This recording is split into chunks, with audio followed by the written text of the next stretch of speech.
مسعود یہی تو بات اور اس کے بعد جب پاکستان بنا لیا سارا اپنا وہ ایک خواب پورا ہو گیا اتنی محنت کے بعد، اور اس کے بعد پھر کس طرح کی زندگی گزار رہے تھے وہ.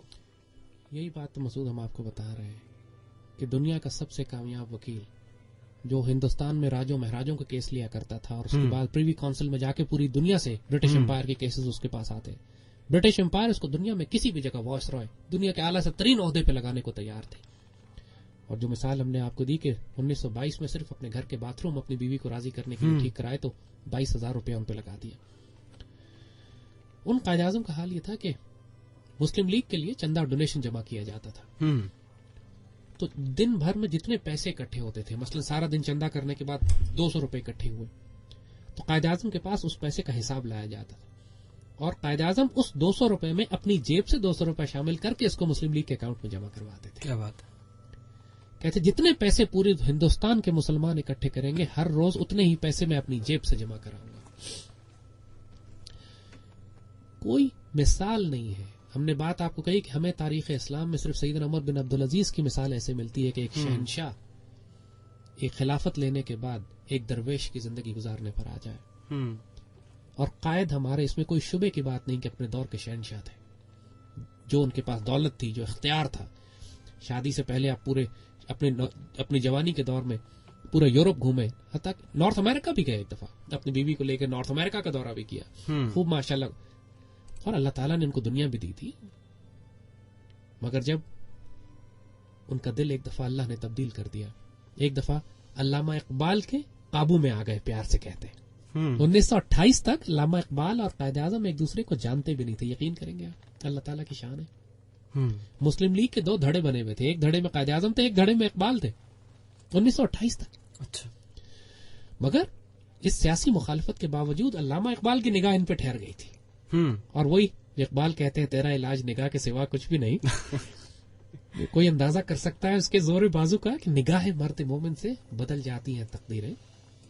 تو اقبال کی نگاہ سے پھر قائد کی تقدیر تبدیل ہوئی. اس میں کوئی شبہ نہیں ہے کہ قائد کو تیار کیا گیا. وہ ایک ایسا ان کٹا ہیرا تھا جس کو تراشا گیا. کیا بات. اس پر کام کیا گیا، اس پر کام بابا اقبال نے کیا. اس میں کوئی شبے کی بات نہیں ہے. اور قائد ایک مسلسل پروسیس سے گزر رہے تھے. ان کا تربیت کا مرحلہ بڑا طویل تھا.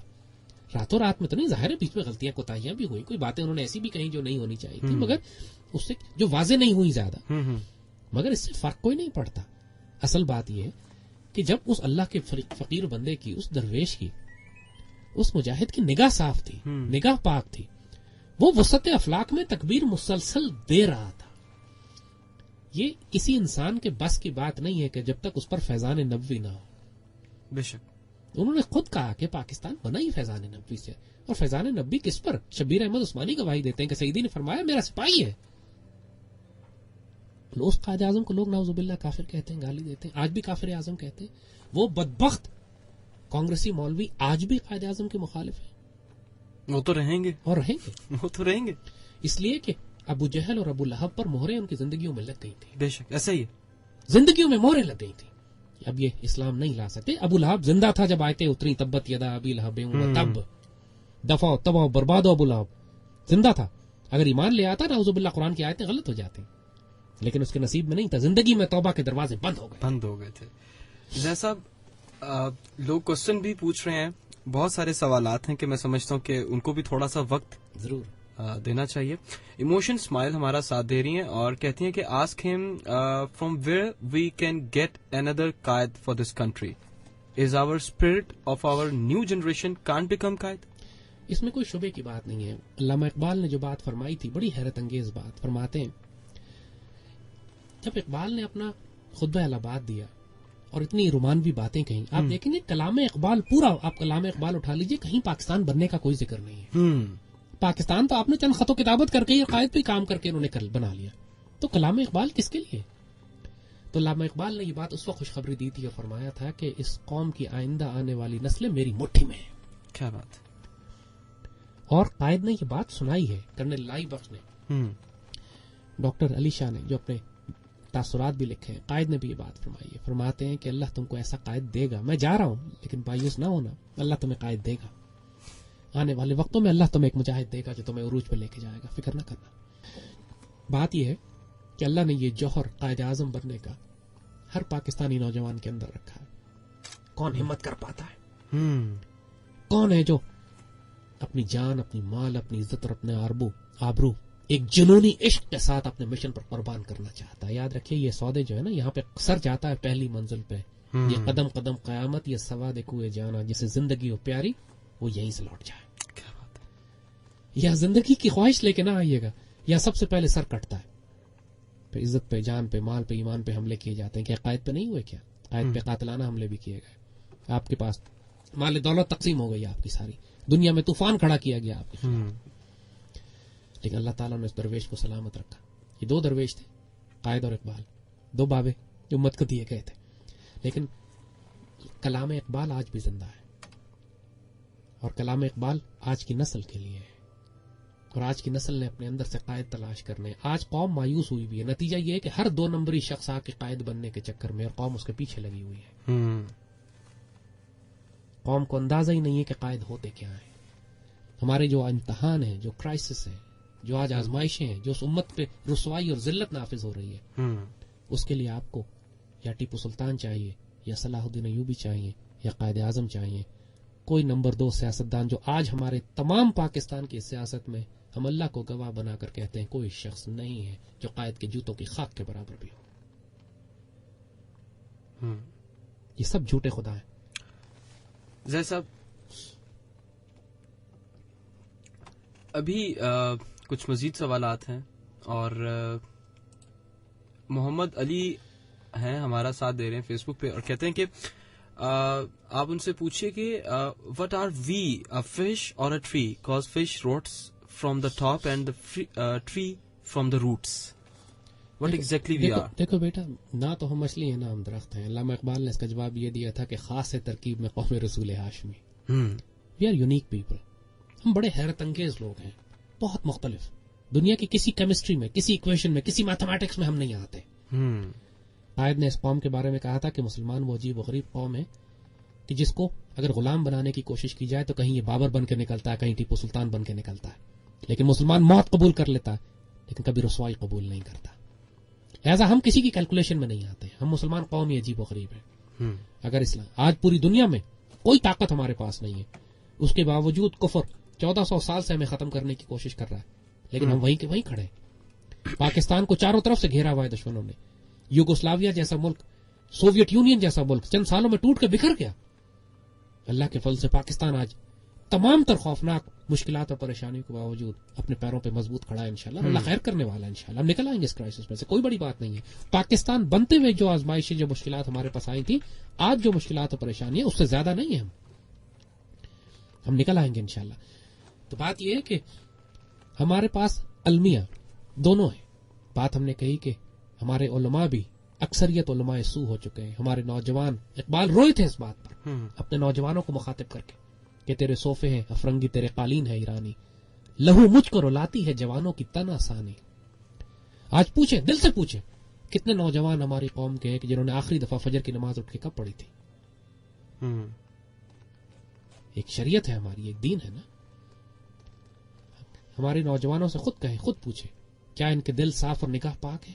اقبال نے کہا کیا عجب کہ تو بے باک نہیں ہے، کہ تیری نگاہ پاک نہیں ہے.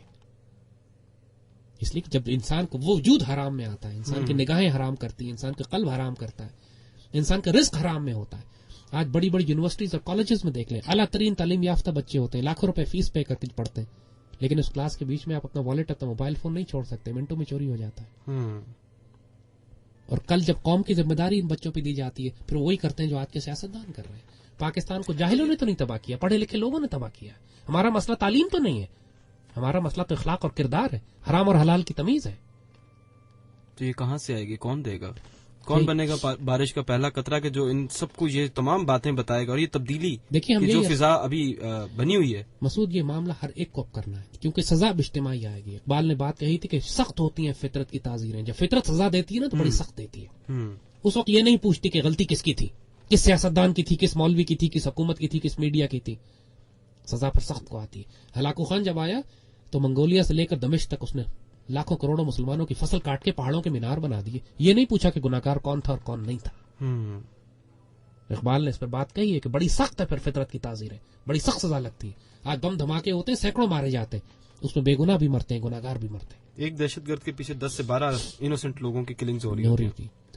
تو یہ سزائیں قوم کو, ہمیں یہ سزا اجتماعی غلطیوں کی لگ رہی ہے. ہمارا نوجوان بھی قصوروار ہے, جاہل نہیں ہے, چھوٹا بچہ نہیں ہے وہ.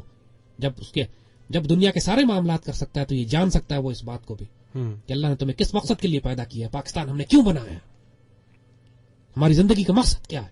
اقبال نے کہی تھی یہ بات, تیری زندگی کا مقصد, میری زندگی کا مقصد تیرے دین کی سرفرازی, میں اسی لیے مسلمان, میں اسی لیے نمازی. یاد نہیں ہے یہ بات؟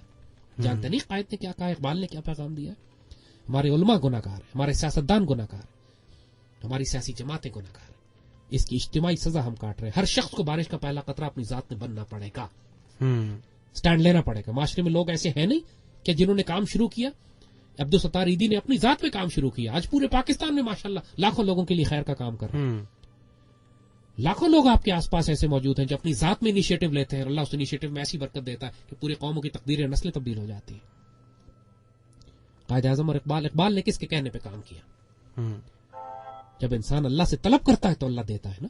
یہ قوم اگر جمہوریت پہ راضی رہے گی, انہی سیاسی پلیت ناپاک حکمرانوں پہ راضی رہے گی, بیٹر آف دی ان دونوں سارے کمینوں میں سے کم کمینہ تلاش کرنے کی کوشش کرتی رہے گی, تو اللہ کو کیوں صلاح الدین ایوبی دیں گے اور ٹیپو سلطان دیں گے اور قائد دیں گے؟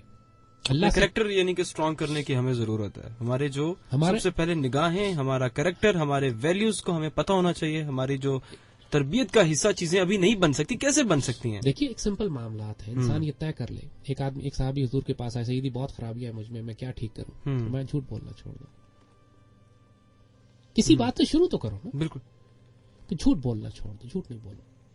حرام کھانا چھوڑ دو, رزق حرام منہ میں نہیں جائے گا. رشوت نہیں لوں گا. رشوت کیا حرام صرف رشوت ہی نہیں ہوتی, ہر چیز حرام ہوتی ہے.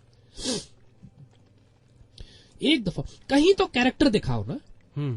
وہ کہتے ہیں انگریزی میں کہ if you don't have a cause worth dying you don't have a life worth living. کیا بات ہے. انسان کی زندگی وہی گزارنے کے قابل ہے جس میں کوئی ایسا مقصد ہو جس کے لیے تم زندگی قربان کر سکتے ہو. کوئی مقصد تو ہو نا. انسان اگر بالکل ہی درندوں اور جانوروں کی طرح زندگی گزارے, جس کی زندگی کا کوئی مقصد ہی نہ ہو. اقبال فرماتے ہیں کہ اس رزق سے موت اچھی جس رزق سے آتی ہو پرواز میں کوتاہی. قائد کہتے ہیں کہ مسلمان موت قبول کر لے گا, ذلت اور رسوائی قبول نہ کرے گا. آج ہم کیوں ذلیل اور رسوا ہوتے جا رہے ہیں پوری دنیا میں؟ اس لیے کہ یہی بات ہوتی ہے, امریکہ سے کیسے لڑیں گے, امریکہ سے تو امداد آتی ہے, امریکہ سے تو ہم کھاتے ہیں. یہ ساری باتیں سنتے ہیں نا آپ. پھر ہمیں باقاعدہ تانا دیا جاتا ہے کہ یہ غیرت بریگیڈ ہے, یہ غیرت کی بات کرتے ہیں. ان للہ و انا الیہ راجعون. جو ہمارے ایمان کا جز ہے, یعنی کہا جاتا ہے کہ تمہاری کوئی بیٹی اٹھا کے لے جانے تو غیرت مت دکھاؤ. لے جائے تمہاری بیٹی, کیا فرق پڑتا ہے, لے جائے عافیہ, کیا فرق پڑتا ہے. امریکہ سے تھوڑی لڑ سکتے ہیں آپ. کہاں ہمارے ایک مجاہد تھے کہ ایک بیٹی کی آواز گئی تھی تو ہندوستان فتح کر لیا. آج میں اور آپ مسلمان اس لیے بیٹھے کہ محمد بن قاسم ایک بیٹی کی پکار پہ ہندوستان پہنچ گیا تھا. کہاں وہ ہمارے بڑے تھے. آج ہمارے یہ کہتے ہیں کہ بیٹی کو رسوا ہونے تو امریکہ میں, بیٹیوں کو رسوا ہونے تو ہندوستان میں, کشمیر میں, فلسطین میں. ہم کھاتے بھی تو امریکہ کا ہی ہے نا. ان للہ و انا الیہ راجعون. اس رزق سے موت اچھی جس رزق سے آتی ہو پرواز میں کوتاہی. کچھ ریکویسٹس آ رہی ہیں ہمیں کہ قائد اعظم محمد علی جناح کی جو اسپیچ ابھی آپ نے پلے کی ہے وہ ذرا دوبارہ پلے کرتے ہیں. تو میرا خیال ہے کہ ہم ایک چھوٹا سا بریک بھی لے لیتے ہیں اور کچھ میسیجز بھی آپ لوگوں کے ہوں گے پروگرام میں. رائٹ میسج میں جا کر دل لکھیے گا, DIL, ایک خالی جگہ چھوڑیے گا, اپنا نام, اپنے شہر کا نام. اور زید حامد صاحب آج پروگرام میں ہمارے ساتھ ہیں. کوئی سوال آپ کے ذہن میں ہو, کوئی بات ہو جس سے آپ تنگ ہو, پریشان ہو, آپ کے پاس کوئی جواب نہ ہو, تو ڈیفینیٹلی آپ پوچھ سکتے ہیں. قائد ڈے کا آج اسپیشل ہے, آج خصوصی پروگرام ہے آپ لوگوں کے ساتھ. آئیے چلتے ہیں اور سنتے ہیں قائد اعظم محمد علی جناح کی تقاریر میں سے ایک چھوٹا سا کلپ ایک بار پھر. What we want is not to talk about Bengali, Punjabi, Sindhi. Yes, they are units, they are provinces, Pathan. Yes, but I ask you, have you forgotten the lesson that Islam taught us 13 centuries ago?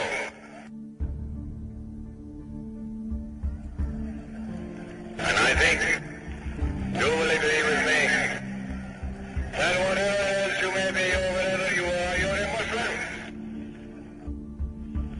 that you have now carved out a territory, vast territory. It is all yours. It doesn't belong to a Punjabi or a Bengali or a Sindhi. It's yours. You got your central government where every unit and every province is represented. Therefore,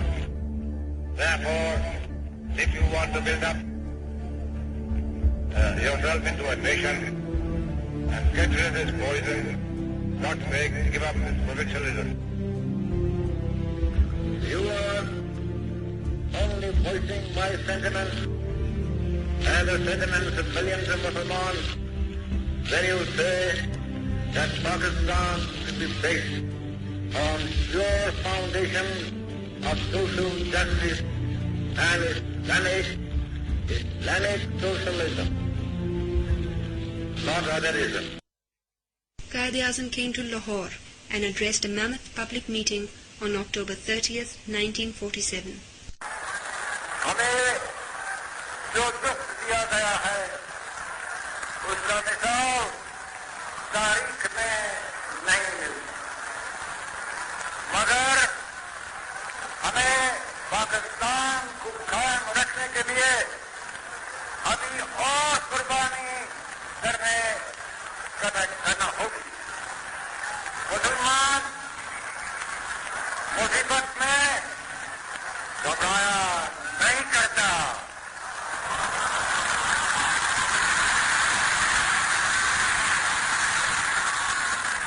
ہمارے حوصلے بلند ہیں.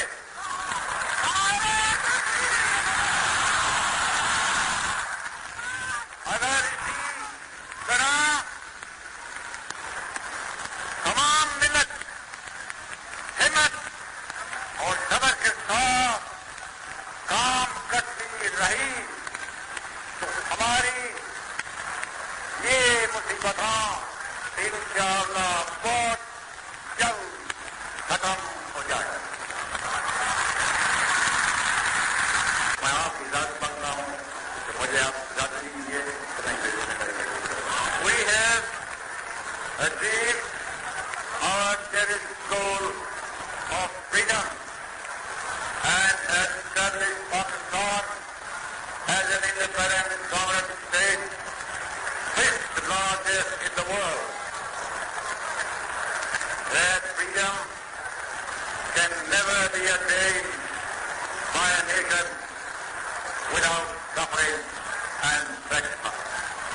Has been now amply borne out by the recent tragic happenings in this subcontinent. We are in the midst of unparalleled difficulties and untold suffering.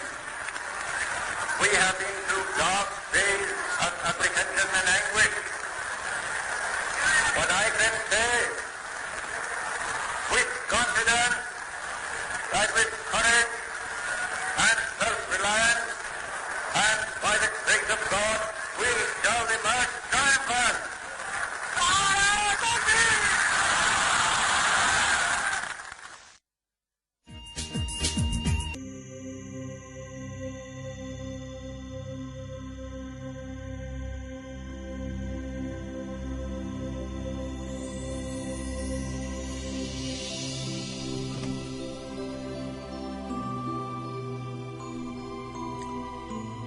جی سامعین، ایک بار پھر خوش آمدید کہتے ہیں. مجھے کہتے ہیں مسعود احمد خان، اور میرے ساتھ پروگرام میں تشریف فرما ہے جناب زید حامد صاحب. اور آپ لوگوں کے میسیجز رائٹ میسج میں جا کر دل لکھ رہے ہیں آپ DIL. ایک خالی جگہ چھوڑیے گا، اپنا نام، اپنے شہر کا نام، اور آج کے پروگرام کے حوالے سے کوئی بھی سوال آپ کے ذہن میں ہو، آپ پوچھنا چاہتے ہیں، آپ کو خوش آمدید کہوں گا 2030 پر، یعنی کہ 2030 پر. اور زیادہ سب کچھ میسیجز پروگرام میں شامل کر لوں جو کہ کافی دیر سے میں نے شامل نہیں کیے. منال ہیں ہمارا ساتھ دے رہی ہیں، اور تمام لسنر سے ریکویسٹ ہے کہ وہ سورہ فاتحہ اور درود پڑھ کر قائد اعظم کو اصال ثواب کریں. بہت شکریہ آپ کا. جیتی رہیں، خوش رہیں، مسکراتی رہا کریں.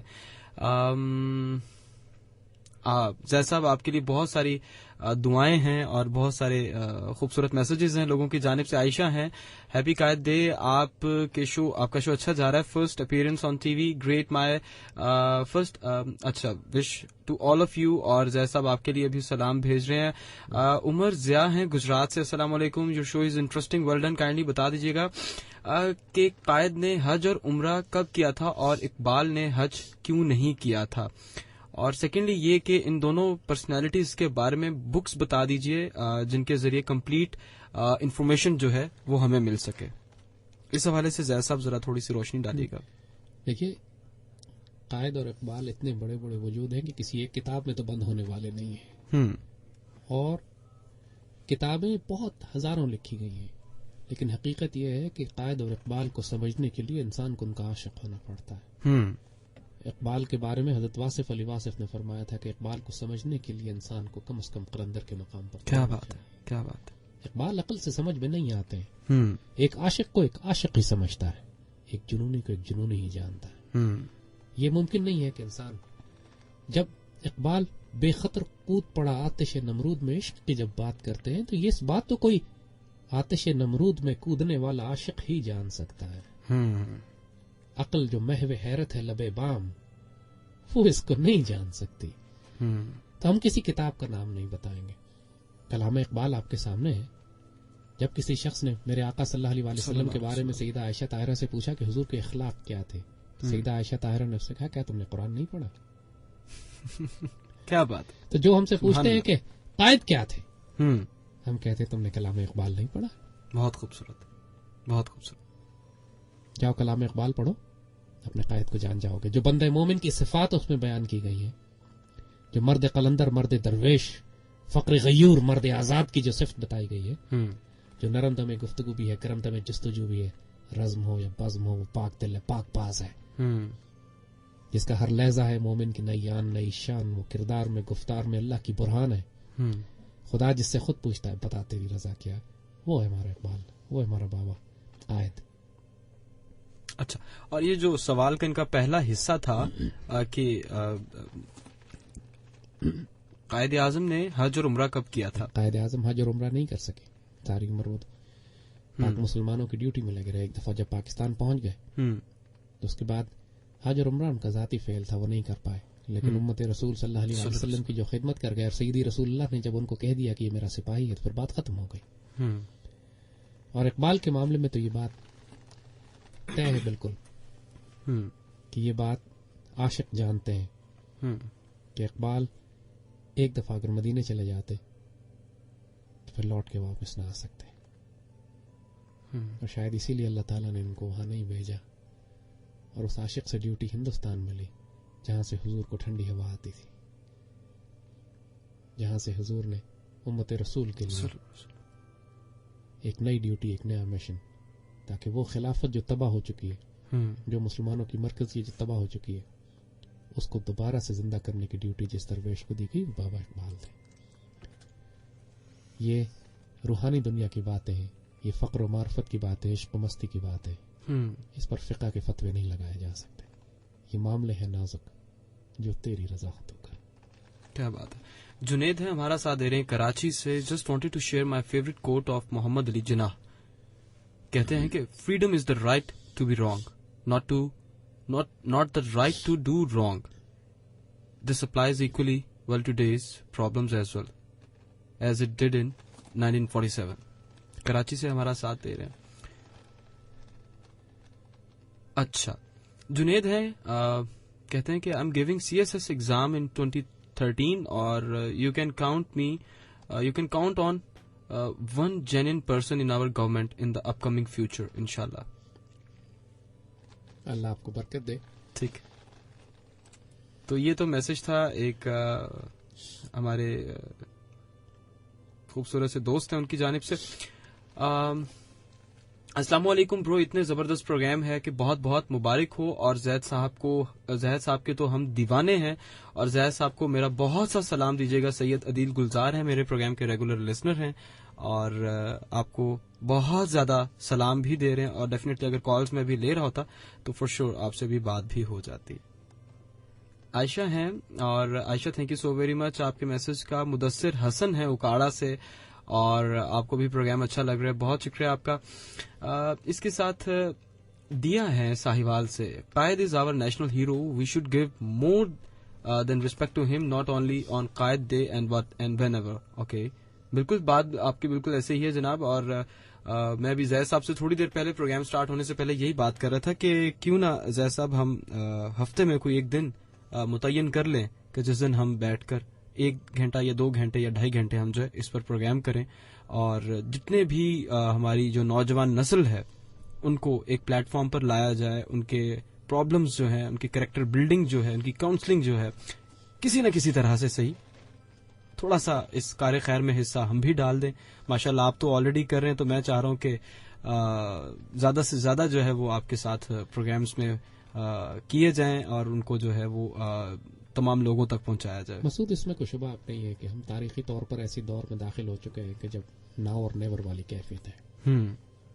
ہمارے بڑوں نے پاکستان سے پہلے بھی یہ بات کہی تھی، ناؤ اور نیور، یا پاکستان ملے گا یا ہم تباہ ہو جائیں گے. قائد نے جو کچھ دیکھا تھا، جو اللہ تعالیٰ نے ان کو دکھایا تھا، وہ یہ دیکھ چکے تھے کہ اگر مسلمانوں کی الگ ریاست نہ بنی، ہم مسلمانوں کے لیے ایک جداگانہ ریاست قائم کر کے اس کو ایک اسلام کی ایک بہت بڑی لیبارٹری نہ بنا پائے، تو پھر پوری دنیا میں مسلمانوں کا وجود خطرے میں پڑ جائے گا. پاکستان کا قیام صرف ہندوستان کی آنکھ میں نہیں کھٹکتا.